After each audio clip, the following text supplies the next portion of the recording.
Herkese merhabalar, selamlar sevgili Aslan Burçları. Hepiniz kanalıma hoş geldiniz diyorum. Bugün 1-7 Temmuz haftalık kahve bakımınızı yorumlayacağım. Şimdiden hepinize güzel bir hafta diliyorum. 1-7 Temmuz uğurlu hayırlı olsun diyelim. Güzel düşünceleriniz var. Yeni düşünceler yalnız bunlar. Çünkü içleri bakın daha açık renk. Yani daha tam oluşmamış. Sadece düşünmüşsünüz yani sonu ne olur, ne biter, iyi mi, kötü mü? Hayır. Sadece hani istedim. İstemek için istedim. Onun için düşündüm. Olursa diyebileceğiniz bazı düşünceleriniz var. Hemen şöyle sizlere fincanınızı gösteriyorum. Şöyle bir bakın. Konuşma çok fazla. Bir de bütün tel ve yani burada kalmış. Şurada da var ama yani bayağısı içinde kalmış. Ben biraz acaba erken mi açtım? Şu dip kısım çünkü oynuyor. Hadi bakalım. Şimdi şu dipten bir başladığımda dediğim gibi bütün tel ve burada kalmış. Ben bunu genellikle şöyle söylüyorum. Benim yorumum şu. Evet, bir şeylere sıkılıyor olabilirsiniz. Evet, içiniz biraz kabarmış olabilir. Ama bu kabarmanın sebebi bir şeyler kötü olduğu için değil. Acaba bir şeyler ya kötü olursa, ya işte çocuğum yapamazsa, ya ben başaramazsam, ya işte bir aksilik çıkıverirse, işte bana soru soracaklar, ya ben iyi cevaplayamazsam rezil olurum, ya bilemezsem bir şeyleri gibi.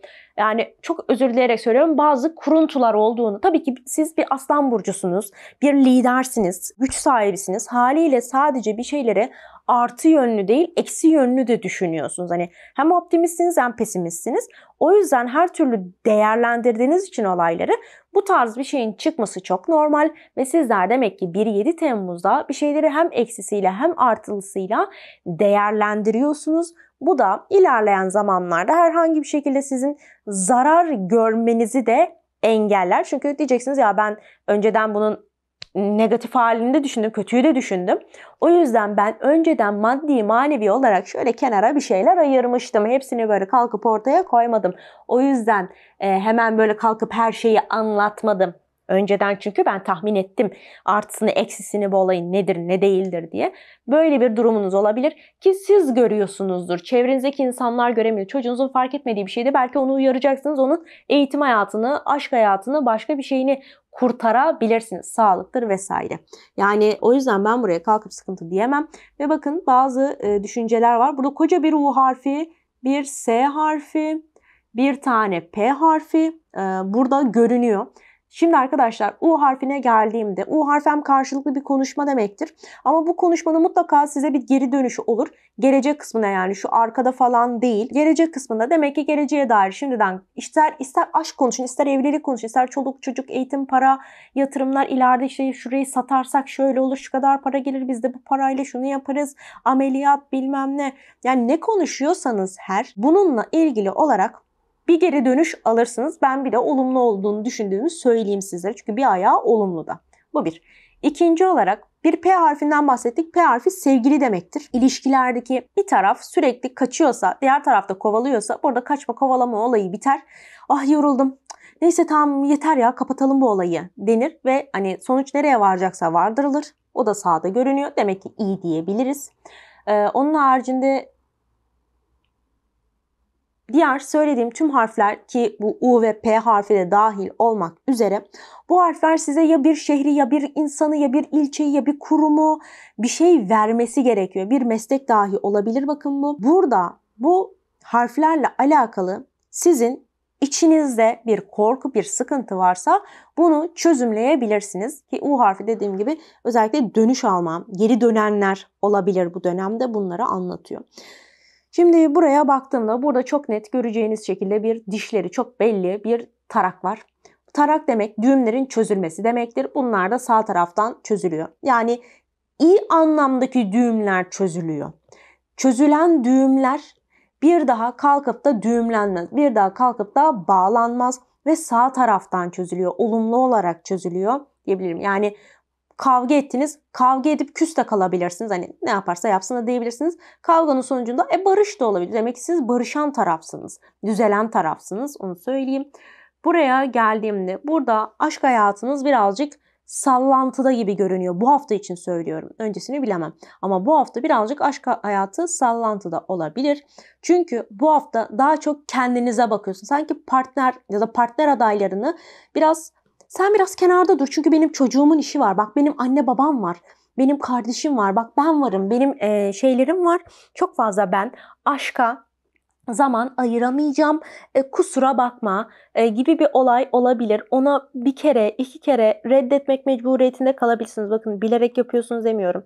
Biraz bu kişiye aşk hayatına ara verebilirsiniz. Hani karşı taraf size ara veriyor değil. Siz eğer ki varsa veyahut da gelirse, yani hayatınızda biri yoktur ama annem babam var, çoluk çocuk var, ben düşünmüyorum en azından şu aralar deyip yani bir şeylere bakın, aşk hayatını geciktiriyor gibisiniz. Bu demek değil ki siz karşı tarafı sevmiyorsunuz, değer vermiyorsunuz. Hayır. Ama hastalık varken kalkıp da aşk düşünmüyorsunuz mesela, hani onu söyleyeyim. Biraz da hayatınızda bir şeyleri yapmam gerekiyor.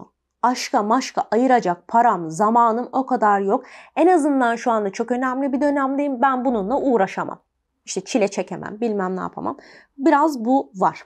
Hani bu kocanız, karınız bile olsa aynısı geçerlidir sevgili arkadaşlar. Yani bu taraf bayağı konuşmalar var. Sol taraf olmasına rağmen sıkıntı konuşmuyorsunuz. Bir şeyleri iyi oldu ama çok az kaldı. İşte şunları hallettik. Son 2-3 işlemimiz kaldı. Hani onları da yapalım. Şu son adımı da bir atlatalım. Ondan sonra çok rahat ederiz. İşte güzel olur, mutluluk verir diye düşündüğünüz şeyler muhtemelen konuşuyorsunuz. Bakın burası sol taraf. Sıkıntı, problem varsa burada vardır. Burada konuşulur. Ama siz sıkıntı, problem konuşmuyorsunuz. Bakın temiz görünüyor, açık görünüyor. Konuşuyorsanız bile dediğim gibi yani son bir adım kaldı. Hadi bakalım son bir aşamamız kaldı. Bunu da hallettik mi bizden işte iyisi rahatı yok. Kurtulacağız diyebileceğiniz şeyler var. Yani sıkıntı görünmüyor. Sıkıntılı bir konuşmanız da en azından bu hafta görünmüyor. Küslük bile varsa bu hafta en azından dersiniz ki ya barışalım, bu olayı da hani uzatmayalım dersiniz ve hani işlerinizi halledersiniz. Çok fazla gel dövüşelim, kavga edelim olayları görünmüyor. Şimdi arkadaşlar şu tarafa geldiğimde ben burada bir tane kanatlarını sağa sola doğru açmış bir kuş görüyorum. Bayağı net. Normalde kuş evet haber demektir ama kanatlarını açması bu haberin şu anda gelmekte olan, yani kuş havada haberi getiriyor size, bir şekilde bunu anlatır. Aynı zamanda barış konularını anlatıyor, kavuşmaları anlatıyor. Yani bunların biraz yolları yapılıyor, evlilikleri anlatır. Sizin bir konuda masum olduğunuzun ya da haklı olduğunuzun, doğru söylediğinizin hani böyle bir kanıtlanma olayını anlatır. İlla ki bu kalkıp da devlet neslinde olacak değil. Ya işte evet Aslan Burcu bak keşke senin lafını sözünü dinleseydim. Sen yani doğru söylüyormuşsun. Senin sözüne geldik ya da geldim gibi bir şeyler olabilir. Ve tabii ki şans olaylarını, talih olaylarını anlatıyor sevgili arkadaşlar. Bu yeni bir şans ya da yeni bir olay değil bakın.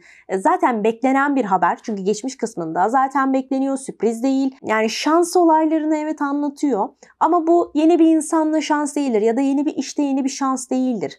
Eski bilindik bir iş, bilindik insanlar, bilinen konular, beklenilen şeylerde ay bakalım şans yüzümüze güldü. Bak bahtın varmış gibi olayları biraz daha anlatıyor. Onun haricinde geldiğimde sağ tarafta çok güzel görünüyorsunuz. Zaten şurada anlatmıştım. Tarağınız var ve tarak sizdeki düğümleri toparlar. Bu alanda da, özellikle sağlık alanında ya da çalışma yoksa, iş yoksa, eğitim yoksa. Çünkü altta bakın biri yatıyor. Yani biri yatıyor. Ya sağlığı düzelir ya da yani yatıyor denir, yani çalışmıyor yatıyor, evlenmiyor yatıyor, bir şey de yapmıyor, spor yapması lazım, kilo vermesi lazım, onu da yapmıyor, yatıyor, ilgilenmiyor, yatıyor, işte tembellik yapıyor, yatıyor. İşte buralarda bir ayağa kalkma durumu olur ve burada bakın bir sanki toplantı var, çok önemli bir şey muhtemelen konuşuyorsunuz, büyük insanlar ama çok dip dibesiniz ve bu hani sabah arayıp ben bunu düşünüyorum, akşam arayıp biri diğerini ve ben de bunu düşünüyorum, yani buna ne dersiniz gibi sürekli böyle bir telefon konuşmaları, yan yana gelip konuşmalar, buluşalım, birleşelim, şu olayları halledelim bir gibi olaylar olabilir. Yani çok böyle sıkı fıkı yapılan bir konuşma var. Özel bir konuşma değil. Ama bir dekorasyon işi olabilir, bir şey satın alma, birilerine düğün için, bir şey için haber verme, zırt pırt telefonların birbirine açılması, işte böyle haberler verme, işte sürekli bir fikir değişikliğinin olması gibi durumlar biraz daha burada görünüyor ve sağ tarafta. Buraya geldiğim zaman bakın burada düşünceler var. Baktığımda bu düşünceler nasıl biliyor musunuz? Esiyor. Yani siz şimdi diyelim bir şey düşünüyorsunuz. Çocuğunuzla alakalı siz diyeceksiniz işte ben onun anasıyım babasıyım en iyi kararı ben veririm. Onun adına bir karar vermiş olabilirsiniz. Ama bu dönemde çocuğunuz dedi ki ya anneciğim babacığım sen öyle diyorsun da orası öyle bir şey kabul etmiyor ki. Öyle bir şey yok ki. Dediğiniz anda hop ne oldu sizin fikirler değişti. Çünkü sizin kafanızdaki düşünceyle orada olan şeyler birbirine uygun olmayabilir. Siz kendi kafanızdan bir tarih düşünmüş olabilirsiniz ama o tarihte o yer çalışmıyordur. Ne oldu? Hop planlar değişti. O aklınızdaki şeyler o yerle beraber esti gitti. Veyahut da aynı şey çoluk çocuk için de geçerli. Onlar dedi ki işte biz buraya gideceğiz, şunu yapacağız, bunu yapacağız. Sen bize para ver. Siz diyeceksiniz ki bende para yok ki. Ya da ben izin vermiyorum. Hayır ben istemiyorum. Orası olmaz, oraya gidemezsin, yapamazsın, o insan olmaz dediğiniz anda o kişinin aklındaki bütün planlar tabii ki suya düşer ve gider yani. Haliyle sıfırdan bir plan düşünmek mecburiyetinde kalabilir hem sizin için hem de çevrenizdeki insanlar için. Bu şekilde ve bir tane konuda değil bakın birden fazla olayda bu görünüyor. Ve şurada göstereyim beşli bir vakitte bir Koç burcuyla bayağı bir yakınlığınız var. Evet bu ayın 5'i olabilir. 5 civarları olabilir ama genellikle 5, 15, 25 diyebilirim. Koç burcuyla Güneş yükselen Ay burcu. Koç burcu olan bir kişiye çok sıkı fıkı bir şey konuşuyorsunuz. Bir şey var ve kaldıramıyorsunuz. Bunun içerisinde bir 4 rakamı, Ağustos'un 4'ü, 14'ü, 24'ü. Bu tarihler konuşulabilir. 4 hafta sonrası, 4 ay sonrası, saat 4'te, 4 gün sonra gibi bir 4 rakamı. İşte 4.000 lira, işte 14.000 dediler gibi bir 4 rakamını içinde barındıran bir şeyler konuşuyorsunuz, hallediyorsunuz ama biraz muhtemelen beklenmedik bir para ya da ücret olabilir ama halledebildiğinizi söyleyeyim. Evet bir şey geliyor bazen, bir sıkıntı çıkıyor ama önemli olan bunun altından kalkabildikten sonra gelip gelmemesi çok önemli değil. Yani bu diyelim devrildi. Ben bunu temizleyebiliyor muyum? Tamam o zaman dert etmeme benim bunun gerek yok. Bu 300 lira mı? Ben bunu ödeyebiliyor muyum? O zaman ben bunu dert etmem yani. Sizin için de böyle hani olmayana zor bir şeyler. Ama sizde var ki bunu yapabilecek güç, kudret, maddiyat ya da durum, maneviyat. O yüzden problem etmiyorsunuz. Burada hane içi çok açık değil.